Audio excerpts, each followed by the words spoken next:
Assalamu alaikum. Good evening, everyone. My name is Mr. Ali, as always, on a Thursday evening between the hour of 8 to half 8.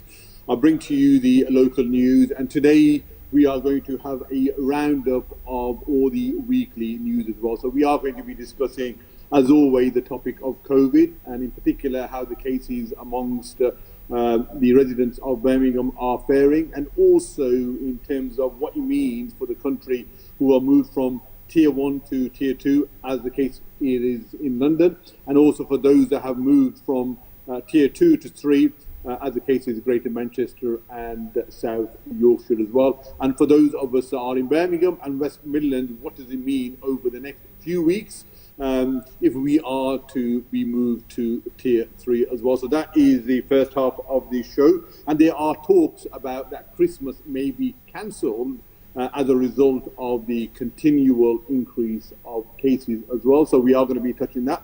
Also, the fact that for the passengers that are going to Pakistan, they need to have a PCR test within 96 hours as well.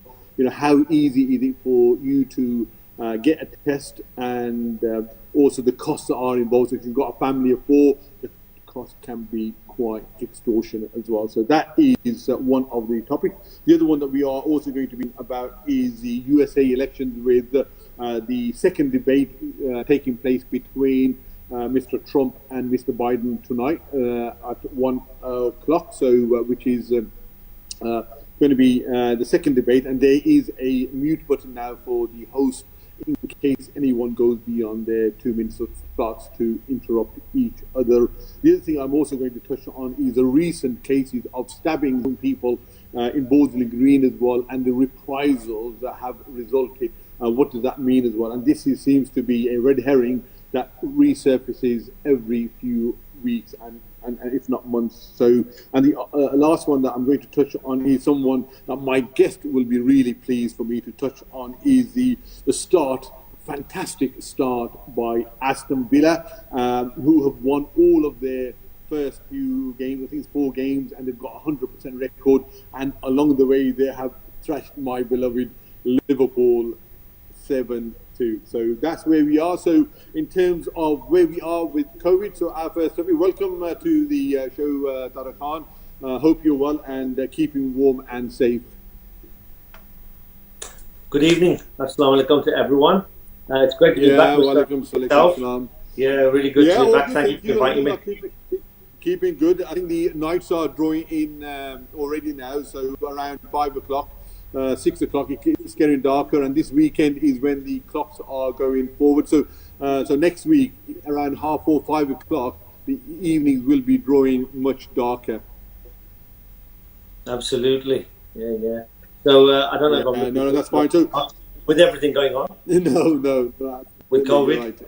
As always, Tariq, I normally start off with the show with just sharing the case of the number of positive cases of COVID within Birmingham. So previous cases were 2,274.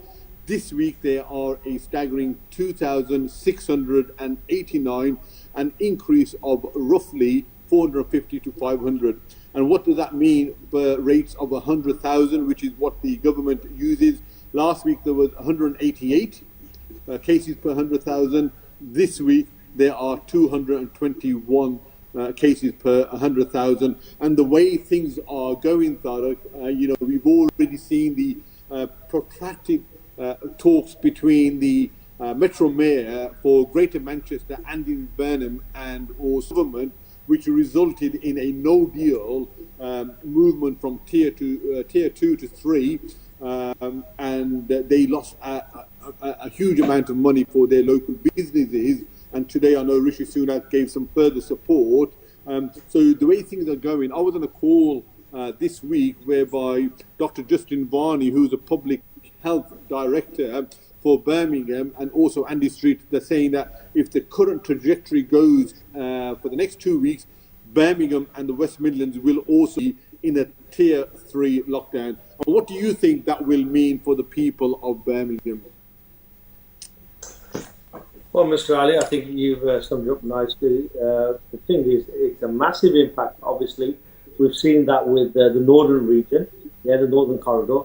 Manchester, Liverpool, all the way up to Newcastle, and now we're seeing it. The islands shut down basically. You look at even Scotland, you look at Wales, the impact there. It's a massive impact not just on your physical life, but psychologically, mentally. You know what? And yes, businesses will suffer, employment will continue to suffer. We know that, so we have to be. I mean, you mentioned the rates in Birmingham, and the thing is, you know what? It's really, really concerning. And when I go out there, I'm still actually gobsmacked that people don't seem to be taking some of the measures. It's absolutely gobsmacking. And those people need to wake up, smell the coffee, to be honest with you. And, it really irritates you, makes you angry. You know what? It's simply using your common sense. It's all about common sense, social distancing, wearing a mask in public places. Okay, you don't need to wear it in the house, yeah? But the thing is, when you step out that door, when you're going into a shop, grocery shop, supermarket, anywhere, restaurant, or even a gym or whatever, just to wear that mask, hand sanitizer, it's just simple things like this, simple asks. That's what's going to help us, yeah? But if they continue the way they're going, I won't be surprised in a couple of weeks' time we're in tier 3, lockdown, totally, to be honest, and the impact it's going to have on all of us, every individual, whether you're a businessman, not a businessman. The thing is, it will have an impact on everyone. Well said, Tariq. I think the synonym is hands, face, and space. So continue to sanitize your hands on a regular basis.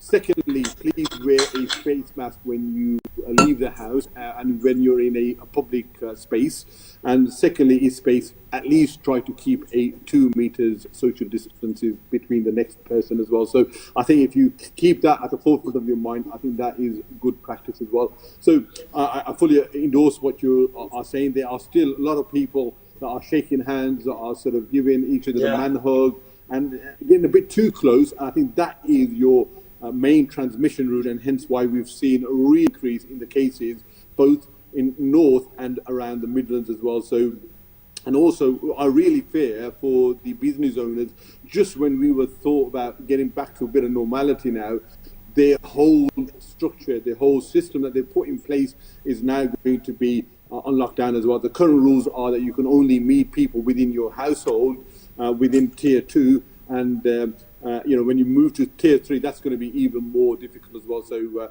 I really fear for those businesses. I know today there was some announcement made by Rishi Sunak, who has gone a long way in supporting individuals and businesses. I just want to share that with the listeners, if I may, Tarak. So what he has done is he's given a new cash grant of up to 2,100 per month, and this is for the most affected of sectors. So you're looking at your leisure and hospitality sectors, and this can be backdated all the way to August when you were in tier 2 as well. As the second one is for those people that are self-employed, a grant of up to 3,570, which is double what it was originally, has now been announced. And you can claim up to profits of up to 40% of what you would normally have. And the last one is, the job support scheme. Initially, you had to work at least a third of your contracted hours.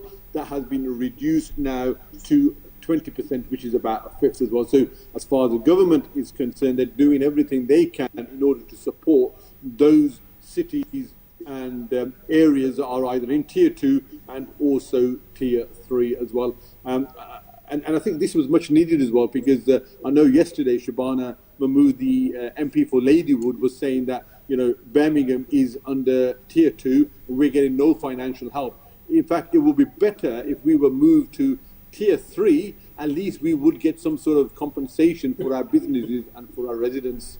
So she really understood that, and hence I think the government have listened and announced these measures from today as well. So I think it's inevitable. And for those people who are getting ready and normally would at this time of the year, Tariq, would be hustling and bustling the city centre, filling their socks and their their stuffings with Christmas presents. It looks as though what Boris Johnson said about a month ago, that this year Christmas may not be what we used to, and it may even be cancelled. What are your thoughts on that? Did you ever think that you were ever going to live to see Christmas being cancelled within UK? Well, it's always nice to have festivities, isn't it? Whether you celebrate Christmas or not, the thing is, it's a festive season, isn't it? You know, we're all happy, and you know, we also think about the vulnerable, the homeless. Even we try and support them in our communities in a festive season like that, and that's going to be even more challenging now when you see more and more homeless people on the streets. And going back to your point about Rishi Sunak announcing those grants, which is welcome. It's welcome, but I think credit to the opposition too, putting the pressure on them. To be honest with you, asking the questions in Parliament. The Labour government, I think the Labour Party has actually pushed them really a lot, and I'm glad that they've stepped up in the last number of weeks in different areas. Even the thing around the school children meals.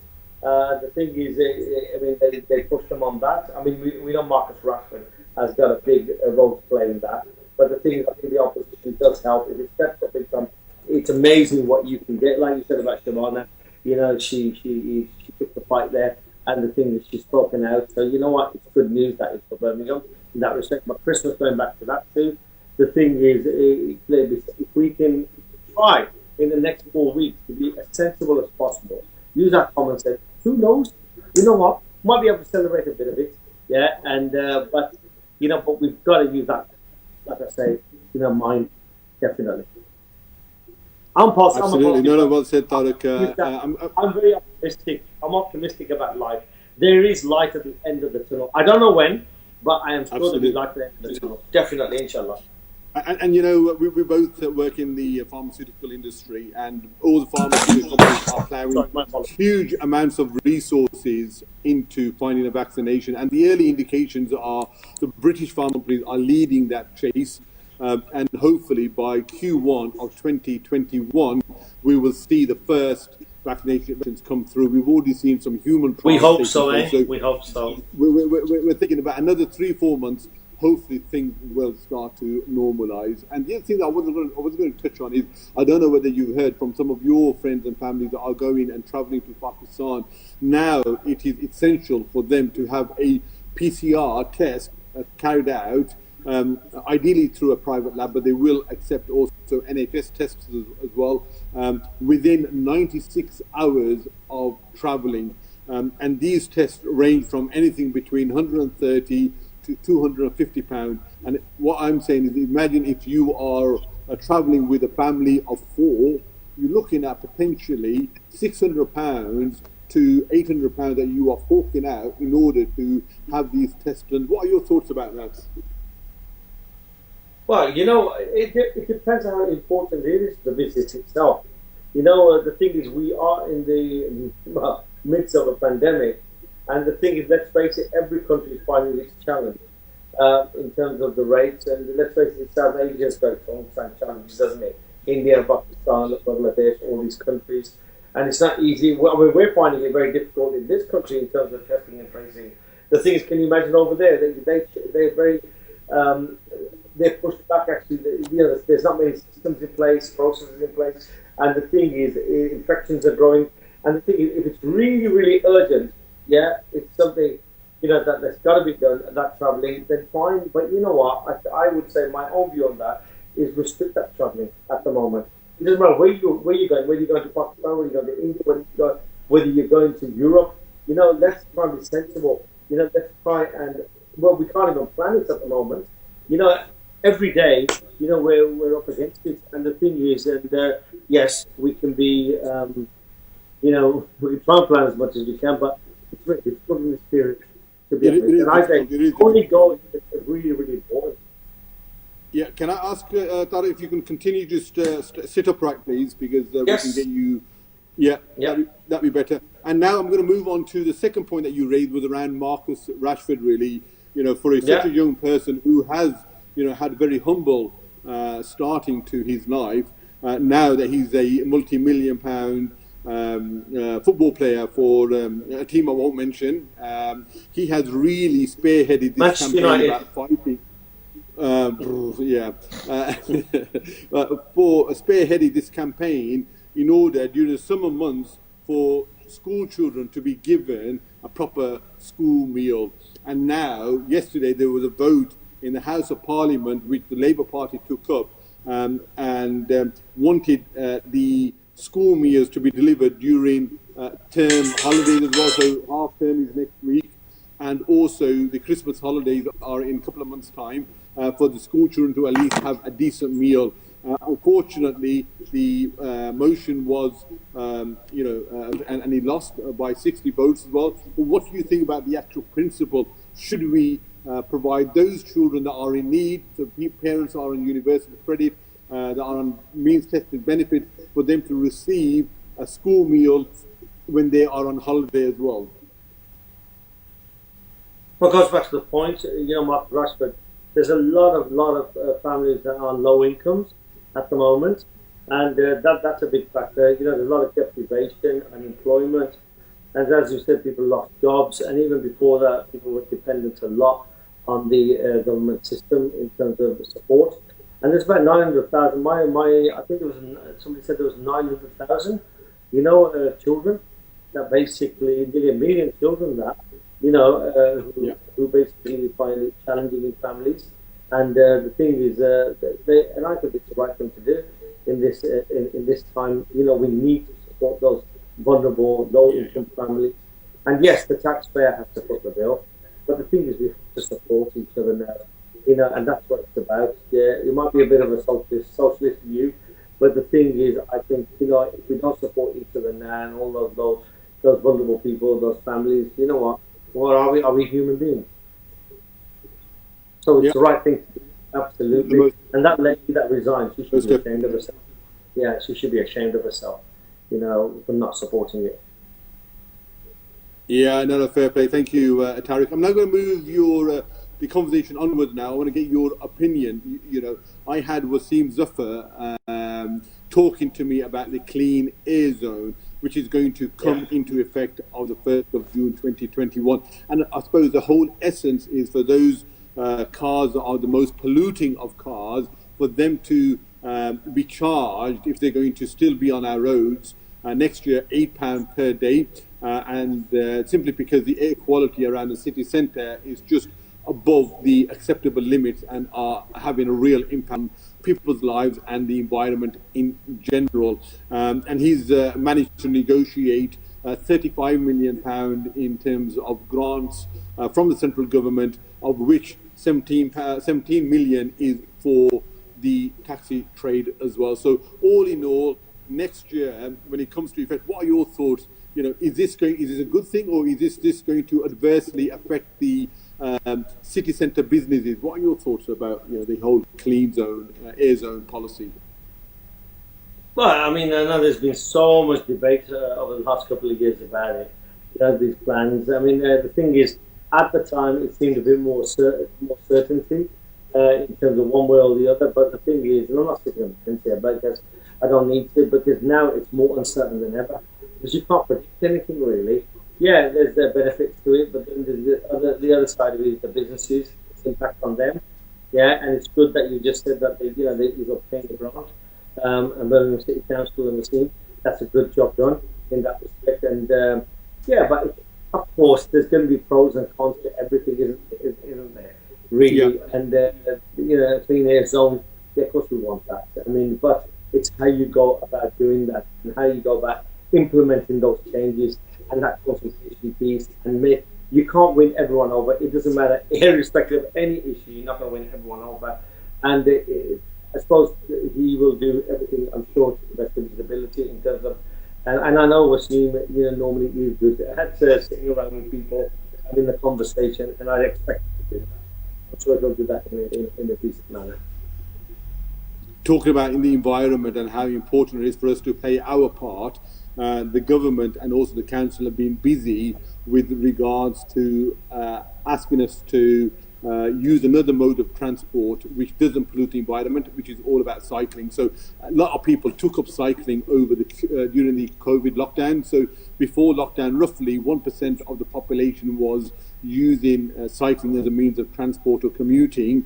That went up to 7% near the end of the lockdown. So he has had a positive effect. You may have heard that the A38 and the A34 now have got permanent cycle lanes, and one particular individual who gave a interview to a TV station, Abid Khan, was really distraught about the A38 because the cycle lane actually, as soon as you come off his drive, you have to pass the cycle lane in order to get onto the road. And he had a near miss with one of the cyclists who captured everything on his helmet camera, and now he is in front of the courts, potentially being banned because he's already got 9 points because he's been done for driving without care and attention. So it's difficult. What I have noticed was when I was driving on the 847, the road that's from city centre that takes you to Alam Rock Road, there's also 2 cycle lanes that are propped up there as well. So this seems to be a way forward, but I suppose it's a consultation. That's what people feel aggrieved. There hasn't been a real consultation with them. What are your thoughts about cycle lane and the fact that people are saying they weren't consulted on the matter? Well, as I said before, the thing is, it is all about consultation. I said if you do the right type of consultation, and as I say, you're not going to win 100% of people. The thing is, even if you get over 70, 80%, 7, 8 out of 10 is an achievement in itself. But the thing is, I mean, what you just said, obviously, around some of the concerns, the accidents and the points that have been given. I know which one. I know where you're on about because I drive past there too. But luckily, I noticed it. Actually, I noticed it. But like you say, it's got to be visible. There's got to be signposting. But at the same time, goes back to the point, the consultation period. And how we get the messages across. And the benefits. What are the benefits of this scheme? The biggest thing is, what are the pros? Okay, there's going to be the cons, but what are the positives about it? And for me, cycling. I mean, I don't do cycling, to be honest with you. I can't get on a bike. I'd love to get on the alley, but the thing is, when I was a bit younger, the thing is, I used to fall off it all the time, and I've lost weight since then. But the thing is, I still wasn't much of a bike. But when I went to Europe about 20 years ago, 15, 20 years ago, they used to do a lot of cycling. You go to somewhere like Holland, you go to Germany, you go to Spain. It's great. It's a great form of exercise. Yeah. And the thing is, I'm all for it. Any form of exercise, anything that's healthy. Yeah. I think it's come really late to Birmingham, to be honest with you. It's come really late here. And the thing is, I was all for it when I was in the council, that we should implement things like this. But, as I say, have the consultation, get the public on board, as much as you can, and listen to them. That comes down to that. Thank you, Tariq. For those of you that are watching news carefully, you won't have missed the knife stabbings that took part in Digby Park, Bosley Green, over the weekend, where a number of youths, there's almost about 25 of them, they were in gangs whereby they were, beating each other up. It got to a stage where 4 or 5 of them got stabbed as well. And then the worst thing was that there were reprisals. So those families that suffered the stabbings and the wounding, they went and I saw some shootings at the other party's house, like a drive-by shooting, and it just missed the person that had knocked the door and hit the wall, and it just missed the door. So things haven't. I know during COVID, the more serious knife crime and shootings have gone down, but it's as though these drug or gang warfare have now resurfaced. Yeah, I mean, again, it's a massive concern that these gangs have emerged. I mean, when we drive around, we see young youths still standing around in corners, even in the evenings, and you think, one of the cars stopping in the middle of the roads. And the thing is, then you hear about all these stories, like you say, on your doorstep. Sometimes you don't realise it's happening. Sometimes we're inside, and the thing the next morning you know this, and then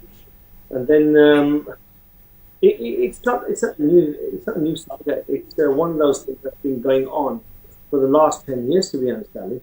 10, 15 years this has been going on, and I know there's been a lot of meetings with community leaders and police, and elected members are sometimes involved in these meetings. But there must be a plan forward. There must have a plan forward. The thing is, I know the police are putting together. They've done a lot of raids too recently. Yeah, drug raids around the country and also in the West Midlands, which is good to see. Yes. Yeah, getting the right, go to the right places. Obviously, a lot of undercover work going on, but and I think they're stepping up as much as they can. To be honest, there's no criticism there, but it's about, I suppose, not at the bottom, but who are those drug lords at the top, to be honest. Absolutely. And that's what they've got smashed, to be honest, to get to the bottom. And so it's going to continue to be a challenge, yeah. And those strategies, policies have to be put in place. And then, like, as we say, those key tactical activities on the ground have to be implemented, don't they? Really, yeah. Absolutely. No, well said. Moving on. It is very distressing for everyone when we see those images, and our thoughts are prayers with all the victims. And I hope a real joint strategic bottom-up approach is really taken by the statutory and the grassroots community organisations. We need to come together, and this is a public health issue, and the seriousness and the resources need to be invested by the authorities that are in control. So that's my thoughts on it. Second last topic before we finish the show, Tariq, as you are a big fan of Donald Trump. Excuse me. He is having his. You might as well say I'm a fan of Boris Johnson, too. He is having his second live TV debate. He is having his second live TV today, 1 o'clock GMT time, for those of us that wish to say. I mean, I don't know whether you saw the first one. The first one was absolutely farcical, where they were talking, interrupting, and you couldn't get a real sense of what was being said. Here, they have made some modifications about, you can't talk more than 2 minutes. If you do, the host has the mute button, and he can mute your mic as well. So at the moment, Donald Trump is, the one who has made miraculous recovery and, recovered from COVID. He is lagging behind in the polls. Do you really think that his number is up, or do you think, like the Messiah he self-confesses to be, he will win in a couple of weeks' time? Wow, you know what? No one can predict it. Anything can happen in politics. They say, a week in politics is a long, long time. And you know what? I don't trust this guy, Donald. With everything coming out from Russia, from Iran, all these sagas that are happening from there. And the thing is, anything can happen, Ali. And I know he was trailing Biden, and this debate thing, I think it's really good. I mean, the thing is, I tell you what, the luckiest guy there is the guy with the button who can unmute them. Yeah, so I think it's going to be close. It's going to be very close. That's my prediction, definitely. I think so. Yeah, I don't think it's going to be. I think Biden. So as well. Yeah. It's a bit like WWE, isn't it? At the moment, it's much more entertaining. I watch WWE normally, but this is even more entertaining, actually. Yeah, it's all about personalities, all about celebrities, as we know American politics is, isn't it? That's what it is. And people want characters. Yeah, absolutely. Donald Trump is a character. Whether we hate him, whether we like him, the thing is, at the end of the day, what will the voters do? What will they be thinking when they go to that polling station? You don't know what they're thinking. Even those postal votes that they've got, you don't know how they're voting or who they're voting for. And it's all about what they want. Yeah. That's it. Yeah. No, I fully agree with you. I wouldn't want to be the host. Who had that mute button, would you? Mute the President of the United States of America. I think you'd do a wonderful job. Bless you. Thank you. I'll transport myself to America and be the host myself. So, on to the final topic now, Tariq, which is all about your favourite team, Aston Villa. What a start they have had to the 2020 and 21 season. Who would have thought that they would be unbeaten? Is it after 4 games? And on the way, they absolutely thrashed my beloved Liverpool 7-2. Would you really believe it? No, I wouldn't have believed it. I cannot believe a team that was basically had its a foot in the graveyard to get relegated, and then at the start of the season to go unbeaten. It's amazing. You know, just one extreme to the other. You know, the mentality has changed, the game plan has changed, and they're having a decent season. They've even got third of the points now for survival. It's normally about 36, 37 points. They're on 12. And so all they need is 4 or 5 more games. They've survived. It's the best start they've had in 90 years. And you know, I was in Liverpool for that. And I'm being called all names now by all my friends, including you, turned coach. Yeah. But you know what? We have to support the team where we live. So it has to be Blues, Villa, the Baggies. You know, my son is a big supporter, as you know, and we got season tickets. So, you know, as I say, up the Villa. So you've obviously been watching maybe the recruitment policy has been good. Yeah. The recruitment policy has been good. I was going to say, so who has been the standout performer, or who has been the signing that has really changed the fortunes of Villa? There's been 4 signings, isn't there? The goalkeeper, Martinez. There's been a guy called Matty Cash, defender. And then in the middle, you got Ross Barkley. Yeah? He's done well. And then top, you got Ollie Watkins. So they basically looked at the spine. You look at that spine, that's made an impact. And then you got Jack Grealish himself and all the rest of them. So massive impact. Yeah. I tell you what. You know what? Man United, big time. Yeah, I was going to say they've really, bought Ollie Watkins for a significant amount. I think it was like £27 million from the lower divisions. So Dean Smith has really done his homework and research. For him to take a punt, it's more than a punt actually. For him to invest so much money into him, and so far he has delivered. Well, he's got a good backroom staff too. He's got the assistant manager. I forget his name now. The one who used to be with the chap that won the Leicester Premiership. I forgot the ex-manager now. Claudio Ranieri. He was the Leicester manager, and no, he had an assistant with him. He's gone to Villa, and then you got I forgot his name, and then you got John Terry, haven't you, himself, and then that's right. So these things make a difference, don't they, the background people? Yeah, so it's all good. But let's see tomorrow. No, that's fine. They've got Leeds. No, that's fine. Just got a comment from someone who just said, Ali Saab, we are very proud of you and Councillor Tariq Khan Saab. You are both wonderful and humble people who do a wonderful job. Thank you very much, my brother. So, you know what? At least we've got one Christmas card to give out, haven't we? We got to give it to you are on our Christmas card list there, Brother Javed. So, no, thank you. So, all in all, my last question to you is, where do you realistically think that Villa will end up at the end of the season? Sorry, say that again. Sorry. Where do you think that Villa will realistically end up at the end of the season in the league? Top 3. They're going to win the title. If not, this will be top 3. Wake up, man. Wake up. I tell you what, make a recording of this video. Yeah, where are we now? We're in October. In May, I will come on your show again and you'll say, Tariq, you are absolutely 100%. Top 3, mates. No chance. You know what? I think they will finish around 10, 11, 12.